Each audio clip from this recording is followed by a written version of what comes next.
and I'm a professor of neurobiology and ophthalmology at Stanford School of Medicine. Today, my guest is Dr. Chris Palmer.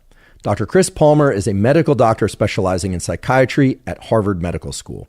He is the world expert in the relationship between metabolic disorders and psychiatric disorders.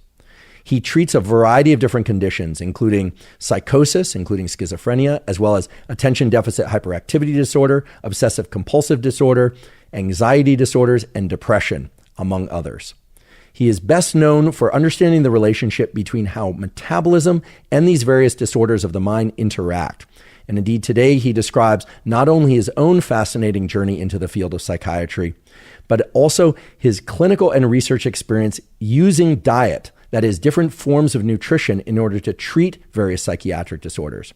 He describes some remarkable case studies of individuals and groups of people who have achieved tremendous relief from the types of psychiatric disorders that I just mentioned a few moments ago, as well as new and emerging themes as to how metabolism and the mind interact to control things like obesity. Indeed, he raises the hypothesis that perhaps obesity, in many cases, is the consequence of a brain dysfunction as opposed to the consequence of a metabolic dysfunction that then impacts the brain. During today's episode, he shares with us his overriding hypotheses about the critical roles that mitochondrial function and dysfunction play in mental health and mental illness, and how various particular types of diets, ranging from the ketogenic diet to modified ketogenic diet, and even just slight adjustments in carbohydrate intake, can be used in order to change mitochondrial function and bring relief for various psychiatric illnesses. He also highlights the essential and important theme that various diet interventions, including the ketogenic diet, were not first developed for sake of weight loss, but rather were developed as treatments for neurologic conditions such as epilepsy. Today, he shares with us how the foods that we eat alone and in combination, and how fasting, both intermittent fasting and more lengthy fasts, can interact with the way that our brain functions to strongly control the way that we think, feel, and behave. What's wonderful is that Dr. Palmer not only explains the science and his clinical expertise, but also points to various actionable measures that people can take in order to improve their mental health. I'd like to mention that Dr. Palmer is also the author of a terrific new book.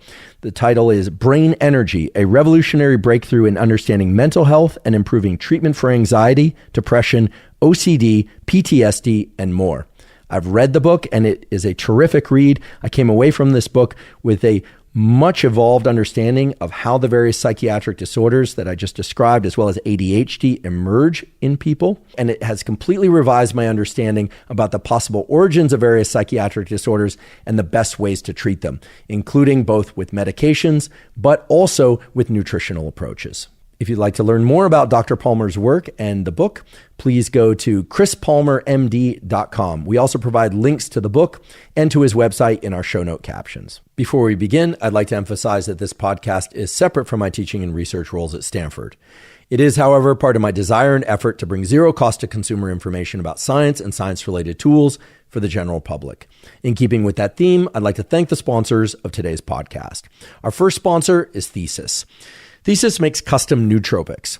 And as I've said many times before on this podcast, I am not a fan of the word nootropics because it means smart drugs. And frankly, there are no specific neural circuits in the brain or body for being quote unquote smart. Thesis understands this, and they've developed custom nootropics that are designed to bring your brain and body into the state that's ideal for what you need to accomplish. They use the highest quality ingredients, things like phosphatidylserine, alpha-GPC, many ingredients that I've talked about before on this podcast and that I happen to use myself. I've been using Thesis for over a year now, and I can confidently say that their nootropics have been a game changer.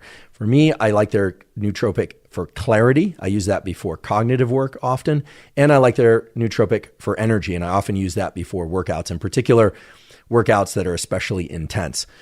To get your own personalized nootropic starter kit, go online to takethesis.com/Huberman, take their 3-minute quiz, and Thesis will send you 4 different formulas to try in your first month. Again, that's takethesis.com/Huberman and use the code Huberman at checkout to get 10% off your first box. Today's episode is also brought to us by 8 Sleep. 8 Sleep makes smart mattress covers with cooling, heating, and sleep tracking capacity. I've talked many times on this podcast about the critical relationship between sleep and body temperature.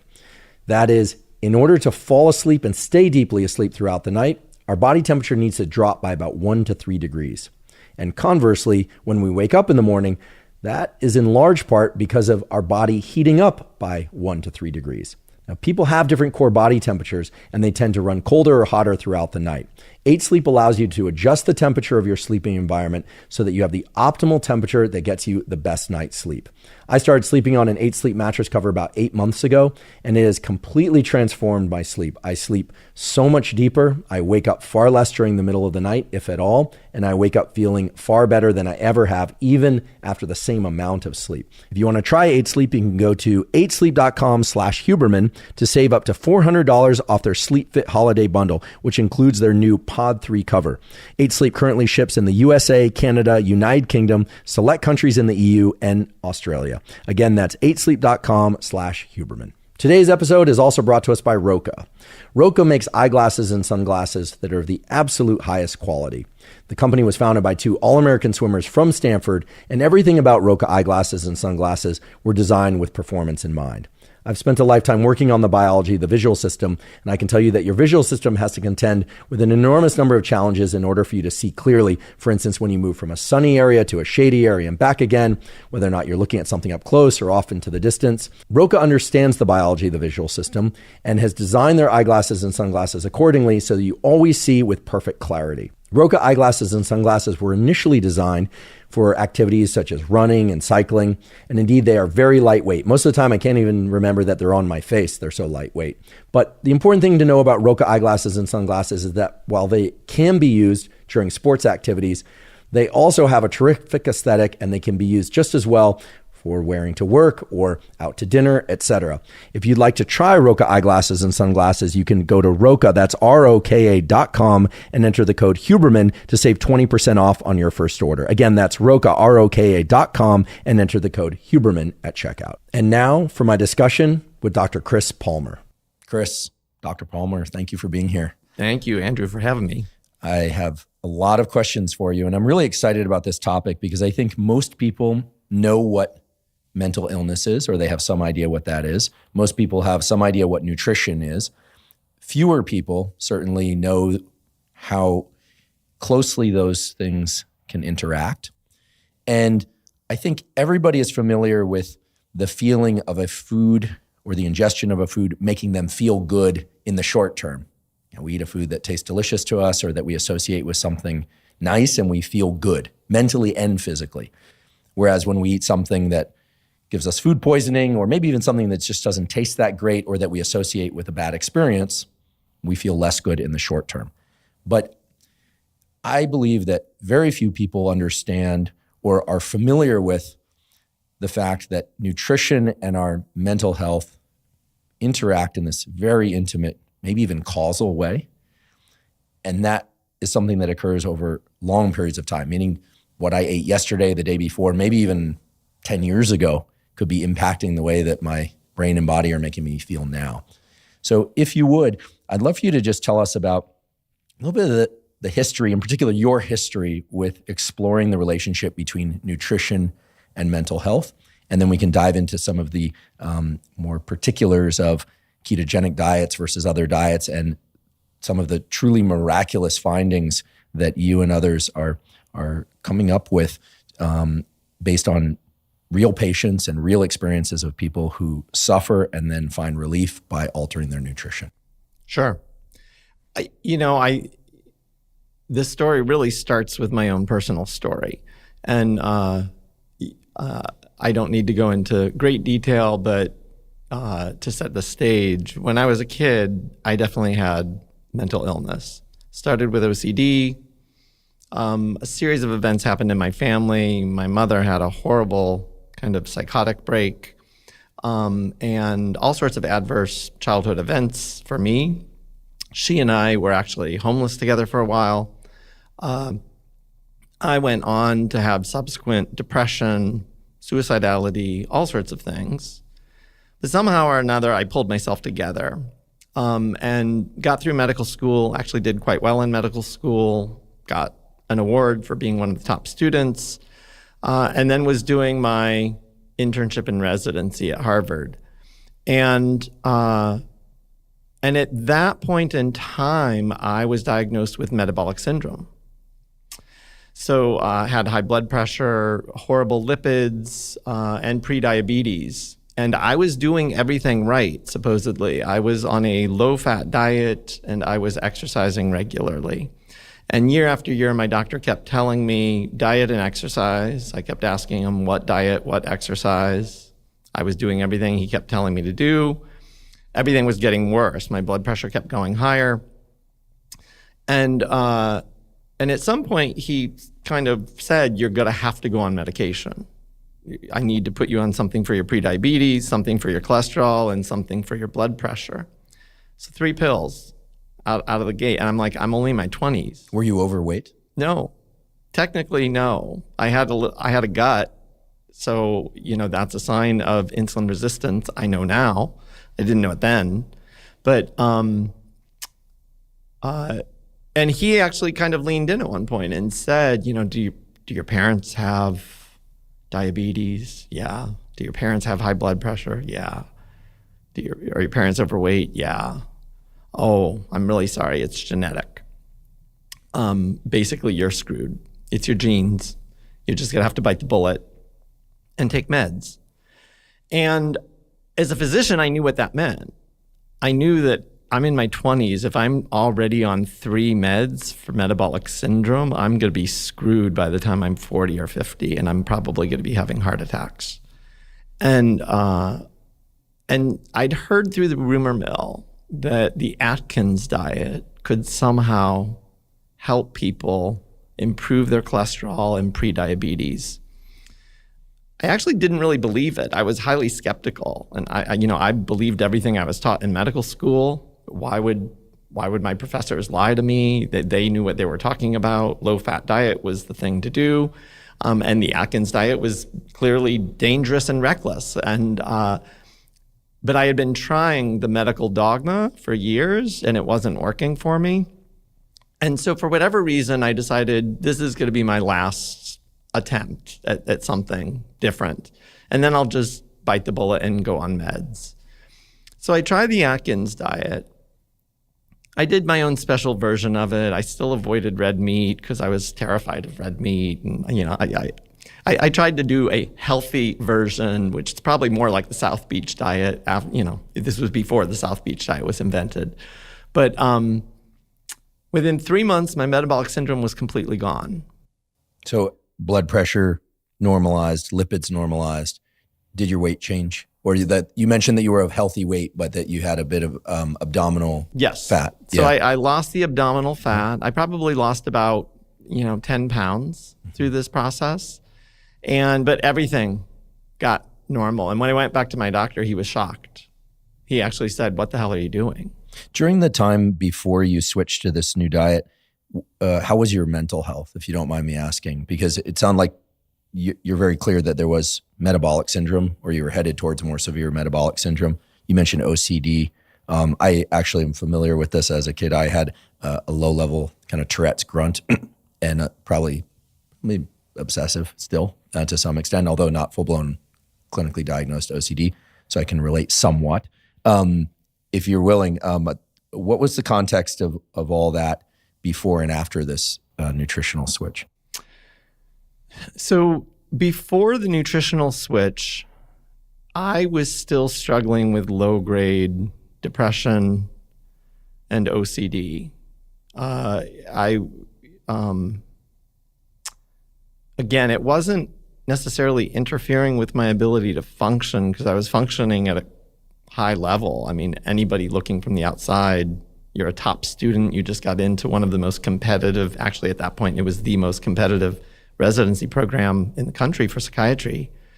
So they would have looked at me and said, "You're fine," but I wasn't. I was actually on medications. I was trying different medications, trying to figure out how to feel better, how to stop obsessing so much, how to not be so depressed. And I found that those medications, they actually came with more side effects for me than benefits. I was on Prozac for a long time. It totally messed up my sleep. And then the psychiatrist was like, you need pills to help you sleep now. And I'm like, that's not really resonating very well with me. And I'm now a psychiatrist. I'm in my psychiatry residency. And I'm thinking, you know what? That's just not sitting well with me, that you're going to prescribe more and more meds for all the side effects that you're causing.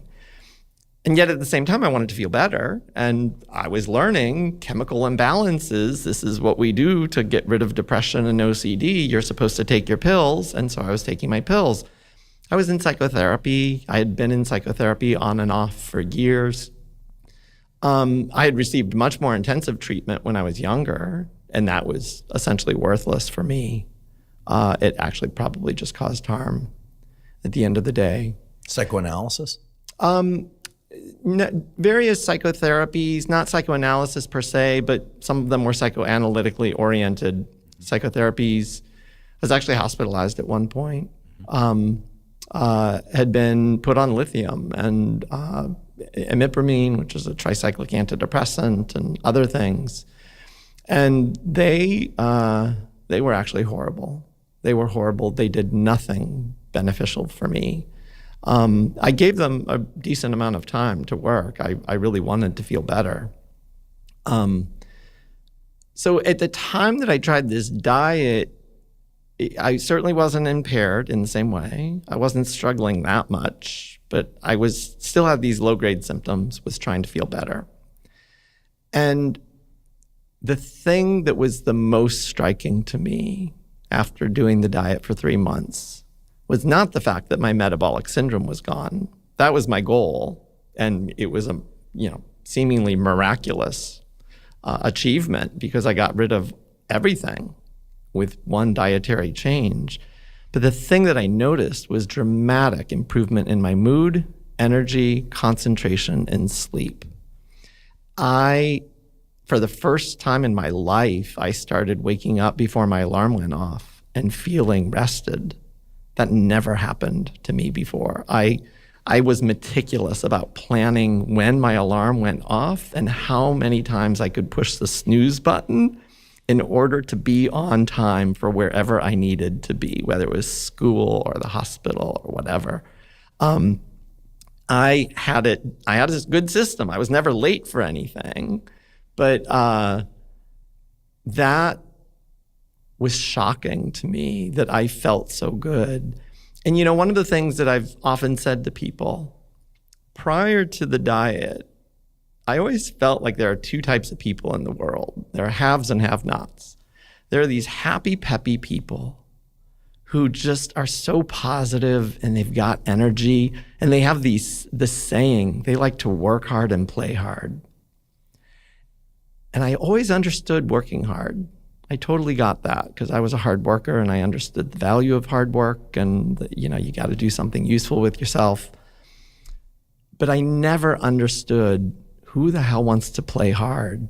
Like, who's got energy for that? Like, aren't you tired from working so hard? How on earth do these people have energy to go and play hard?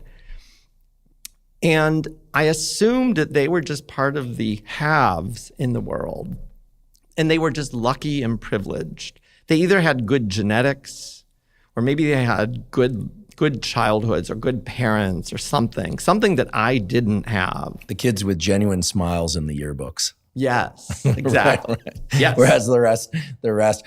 And by the way, I really appreciate you sharing some of your personal story because I think it is very important for people to hear and understand that people like yourself who are extremely high functioning and accomplished, that the road was, from everything I'm hearing and understanding, very choppy internally at times, and that you've overcome a lot in order to get there, and also have been going through what sounds like a very long iterative process of trying to figure out what works and what doesn't work to finally arrive at a solution and then make that the basis of much of the work that you're doing today for other people. I think it's very important because I think many people share with you this notion that there are indeed two groups, a happy group and a fated to be unhappy group. And it speaks to the fact that, your story rather, speaks to the fact that what we see is not always what's going on internally with people. and that this notion of there just being two groups, the happy or the haves and the have-nots, can't be the way that it works. And there are probably many more people suffering than we realize, and that there is an important need for tools to overcome that suffering. So I really just here, even early in our discussion, I just want to extend a genuine thanks, because so much of what I hear from people is, questions about health and mental health and physical health, but that clearly point to the fact that many people are struggling to varying degrees. And even the people who are in this category of great childhood and happiness could do far better for themselves and then also for other people. So thank you for that. I want to know, at the point where you realized that nutrition can play a profound role in how you feel and operate in a large number of domains, you were still a student or a resident at that point? I was a resident. At that point, did you decide that you were going to explore this in a professional context? Not yet. Okay. So what was the journey forward into the work that you're doing now? So the next step was that I just had friends and family who saw that I had improved my health, saw that I